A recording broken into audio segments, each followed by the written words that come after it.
Wow, Mikey Garcia explains his beef with Top Rank, what went wrong, why he separated and had that legal standoff that lasted about 2 years, 3 years in time. And he also explains why the Gamboa fight did not go through as planned with Top Rank.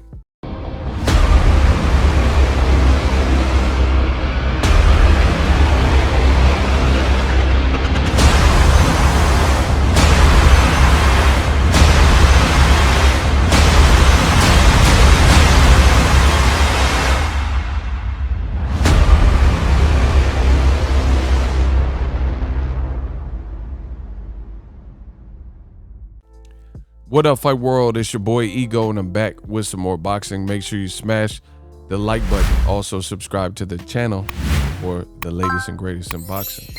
Now, I had to make this video. Mikey Garcia was on the PBC podcast, and very interesting stuff. He was asked some questions about a recent video. Now, you guys got to make sure that you subscribe to my channel for the latest and greatest in boxing. I made a video when Mikey Garcia had initially done the Instagram rant. He went off on Bob Arum, says F Bob Arum, and he was asked about that. Why did you say F Bob Arum? What really went wrong when you were with Top Rank? Mikey started his career pretty much with Top Rank, and you know, his brother / trainer, Robert Garcia, has some fighters still with Top Rank. So, you know, what would urge you to do this? You're normally a diplomatic guy, they said. And Mikey explained. He explained what his beef was and what went on, and further elaborated, being questioned about that particular rant. So if you haven't seen the initial video, you definitely want to check that video of Mikey Garcia out. It is on my channel. I'll try to put the link in the description. And this video is going to be a hybrid. It's going to be some of my thoughts, as well as I'll play the audio for you so you guys can listen. But Mikey, he goes in and he answers the question. He says there's a time and place to be diplomatic, and the reason why he started speaking his piece, probably going against the grain, even though his brother and / trainer has fighters with Top Rank. He says my thoughts are pretty much independent. I have independent thoughts. I'm allowed to be a free thinker. And he says sometimes people come back and hit his brother or his nephew and say, hey, you know, why is Mikey doing this? This is a bad look, and things like that. And Mikey made it very clear. He says promoters and networks and people, they run around and open these can of worms basically and say whatever they want. So how should they be able to speak and badmouth fighters and say whatever they want on fighters, but we can't retaliate and, you know, give our side of the claim? He said so. He decided enough was enough, and that's why he did the rant. And I agree. You know, you've heard Bob Arum, for example, since we're talking about Top Rank, we've heard Bob Arum recently bash Andy Ruiz, a fighter that he used to promote. And he says Andy Ruiz is a fat slob and a pig and this fat tubby guy. I don't see how he beat Joshua. That wasn't Joshua. It was an imposter. And he said bad things about Mikey Garcia. When Lomachenko was on a win streak, he said that Lomachenko would knock Mikey Garcia out, and no Lomachenko, Mikey Garcia, but then never made the fight, which Mikey Garcia kind of talked about. He says he gets these questions from fans, so he wanted to, you know, cover that base too. People have questions. So I agree with Mikey Garcia. It has to be a two-way street. I only deal with two-way streets. How come Bob Arum, he could say disparaging things about Andy Ruiz, Mikey Garcia, people who left him, say he doesn't want Pacquiao to get brain damage. Like all of a sudden you care about Pacquiao's health and brain damage when he's fighting on PBC, but you had him fighting a guy that knocked him out cold in Juan Manuel Marquez like 4 times. So, you know, I'm not mad. I believe, you know, we're in America for a reason. It's a democracy and it's free speech, and it goes 2 ways. It can't just be one person, you know, the promoter or whatnot can say whatever they want, and then fighters just got to stand in silence and stuff. So, you know, more power to Mikey Garcia. He's a man of conviction. He's sometimes a man of few words. He doesn't always, it just makes it more impactful because Mikey Garcia he doesn't always show this side. So, you know, I commend him for going against people who have things to say, like, you know, trying to bring his brand down. But anyway, he depicts why the Gamboa fight didn't happen, and I'm gonna play the clip for you guys so you guys can listen. Check it out. Sure, that's a possibility. Now, we saw you on social media as well recently. You gave Bob Arum the business on IG Live. What inspired you to eviscerate him like that when usually you're very diplomatic about that situation? Yeah, I'm usually diplomatic. I think it's time for people to just fucking know that there's other things that happen in boxing and how business is run, and everybody, all these so-called business people, promoters or managers or whatever, they get all offended when someone talks bad about them, but they're able to open their mouth and talk down about other fighters, and that's bullshit. I said, fuck that. Plus, I get all these messages all the time from fans or commenting, oh, you should fight this guy, you should fight that guy. Why didn't you fight this guy? Why don't you fight Loma? Why don't you fight Tofimo? Why don't you fight Crawford? And again, the fans sometimes don't know all the intricacies, all the details behind it. But, you know, I'm trying to remind people that me and Top Rank had a falling out, and I kept it cordial for a long time. And most people in Top Rank have always been respectful. But every once in a while, here comes Bob opening his big mouth without even knowing. I don't even believe he knew the actual details of the lawsuit that we had. I don't think they even told him the truth. You know, his workers or his people around him were only giving him, you know, their side of the story to make them, you know, look like they're doing such a great job, and I was the one being difficult when it really wasn't like that. I proposed to mediate. I proposed to negotiate a new contract. I proposed to settle. I proposed a lot of things before finally going to court, and they always kept shutting down, kept turning me down. And like I said, I don't think Bob Arum knew all this stuff, so it's easy for him to open his mouth without even knowing the fact. And that's when I said, no, I ain't gonna keep quiet no more. I don't have to keep quiet. I ain't got no business with him. And if they're such professionals about their job and their promotion, then they should keep my business away and separate our conflicts and our disagreements with other fighters. My brother has a lot of fighters with Top Rank, and they shouldn't get hurt if I say something bad about the company, and they shouldn't reflect on some of the other fighters. It shouldn't overlap, or it shouldn't roll over. You know, they should be able to distinguish the differences. But whenever someone says something bad about them, they get all butthurt and they call my brother and call my nephew, and that I shouldn't be doing this, I shouldn't be doing that. Well, but they're able to fucking open their mouth and no repercussions. Well, I said, fuck that, no more. Well, I totally understand. Without what have you, is there anything more you can say about why you felt it was important for you to leave Top Rank to further your career? At the end of my contract with Top Rank, we had a contract. It was my second contract with them. I had just had my title defense January of 2014. My contract expired February of 2014, except for a condition that stated if I was champion, I owe them X amount of title fights. And the interpretation that I had, my understanding was that I would give them, I think it was 3 title fights or title defense. I think that was the term that the ran out. It was title defenses or title fights. And so since my contract was basically up only for the extension that applied, I asked to negotiate another contract. They said no. Then they were trying to offer me a fight with Gamboa, but they wanted me to sign a whole new contract, like another 3-year contract. But they didn't want to renegotiate the terms. They just wanted to extend the term of the contract without actually negotiating, you know, purses or any details.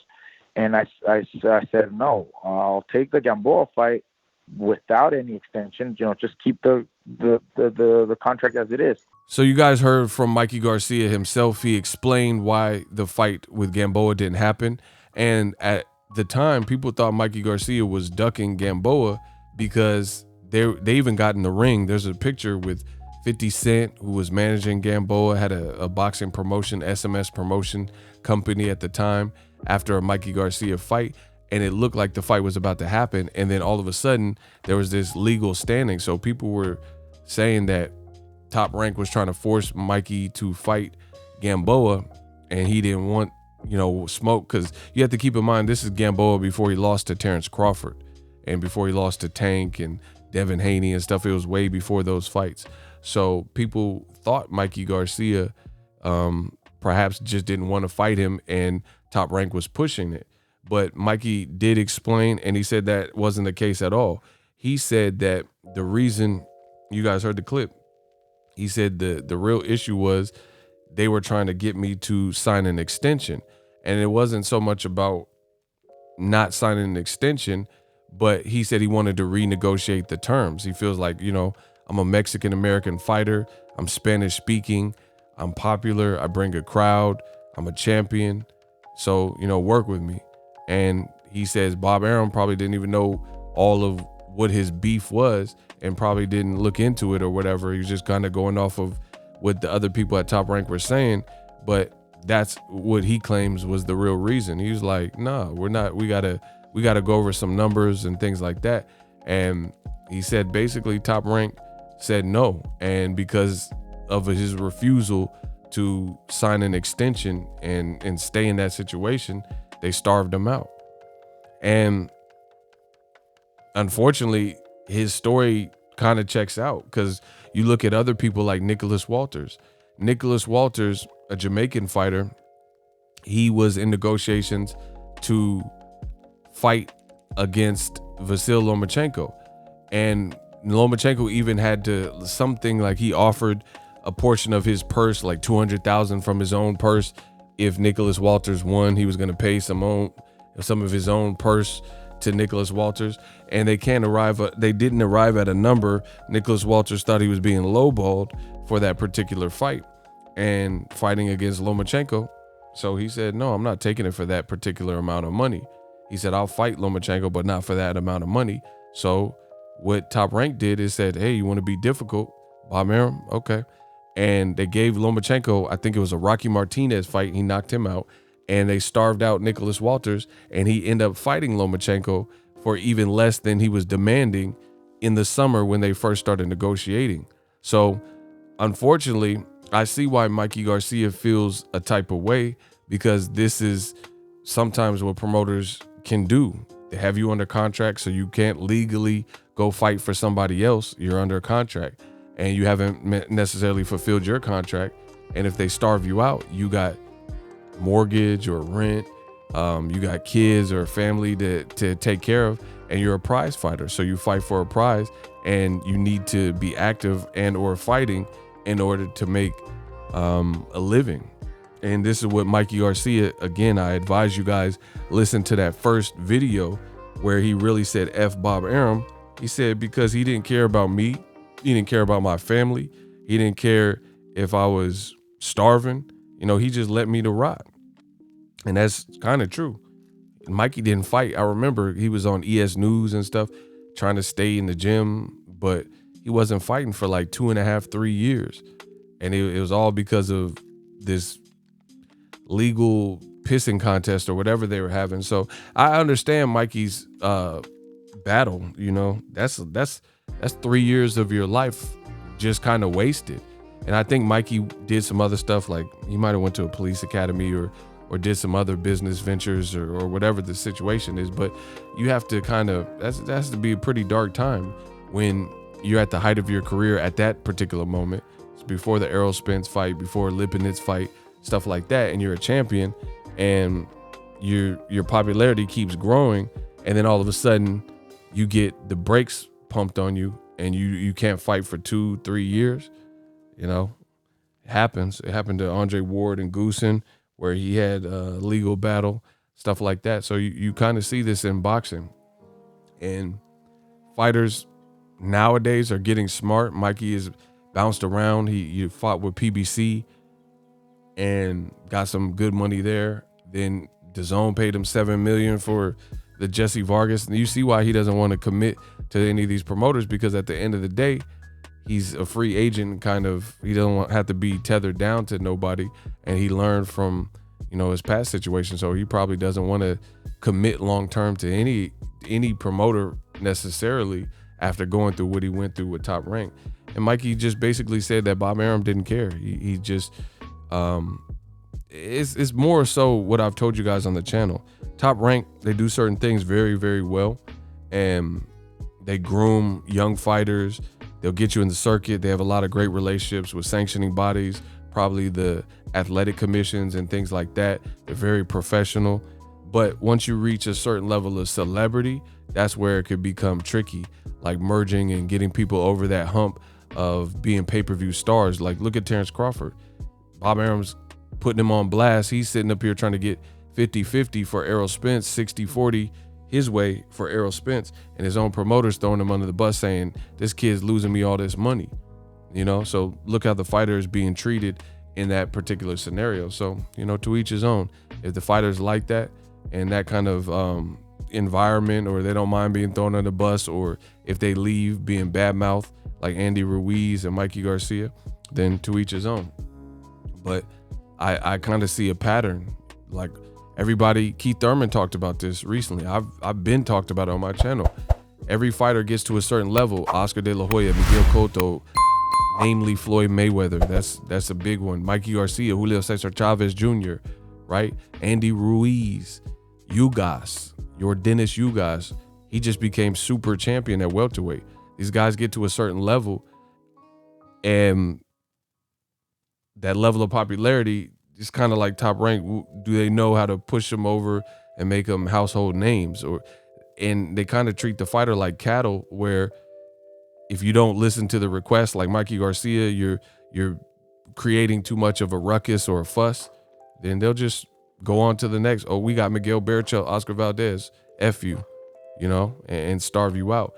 Or if you lose, then you get discarded, like Oscar, or not Oscar, Navarrete, the one when he beat Isaac Dogbe.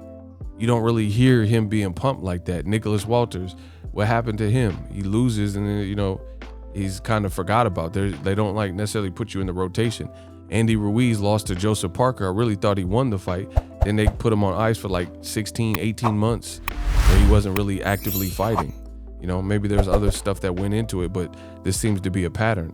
If there's disagreements, like Nicholas Walters, he wanted more money. He's creating a scene.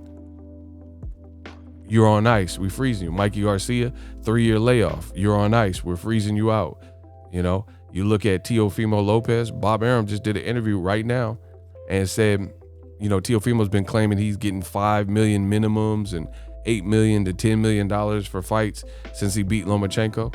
Bob Arum just did an interview with Dan Rafael and said, I don't care if it goes to purse bid. I'll still get a cut of his money. So let them win a purse bid for Teofimo George Camboso. It doesn't bother me none. So that kind of tells you how he feels about the situation. He wants it to go to purse bid, because if it's a purse bid, whoever wins the auction wins. He gets a cut out of it anyway, and it's not going to be for the amount that Teofimo is bragging he's going to get, most likely.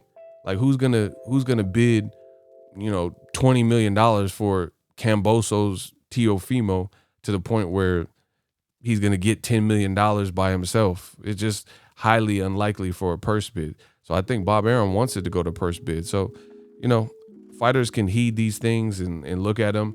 And if it works with your schedule and works with what you're trying to do, then good, sign to Top Rank. But Mikey Garcia explained why it didn't work out for him. Let me know your thoughts in the comment section. As always, hate, comment, and subscribe. Till next video is Ego Son. So if you enjoyed this video and want more content like this on the channel, you can show your appreciation by going to the PayPal donate button or the YouTube support button. And you can donate any amount that you feel is equivalent to the value of this video. Much more to come. Thank you guys for your support. Boxingego, the future of boxing.